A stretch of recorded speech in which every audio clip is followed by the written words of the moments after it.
All right, so once you graphed this polynomial, you probably saw there's only one real root on your graph, which means, let's start keeping track here. We have a root at x equals 1, which for us will translate into a factor of x minus 1. So we can take our our polynomial and set up the division.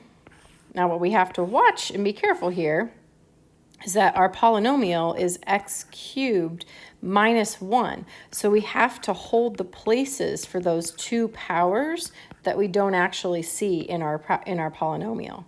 So we end up with this expression, and we're going to have to divide by our factor that we have found, which is x minus 1.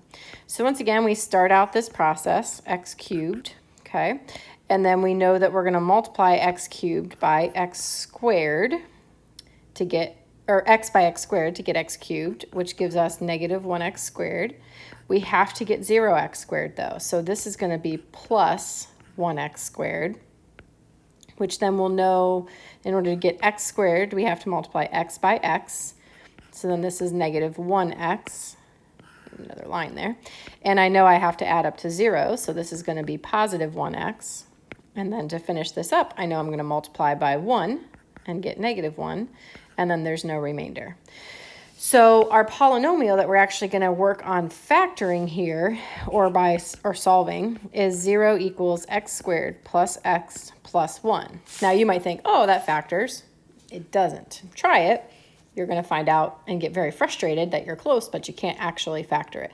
So we'll use the quadratic formula again. So negative b, negative 1, plus or minus the square root of b squared, so 1 squared, minus 4 times a times c, all over 2 times a.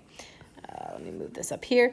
So we get x equals negative 1 plus or minus the square root of, so we'll have 1 minus 4 is negative 3, all over 2. And then that ends up being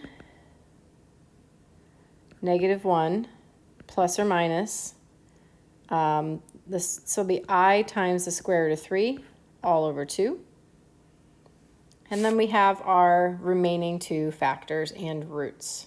Now the question was to actually factor this polynomial. So the roots would be these.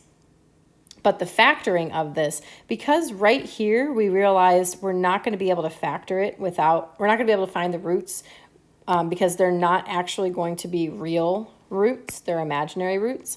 Our factorization is pretty easy because at that point we already have it factored. 1x plus 1. This is the factorization. So the roots would have been, then negative 1 plus or minus I times the square root of 3 over 2. But the factoring is what I was actually asking you to do in that problem.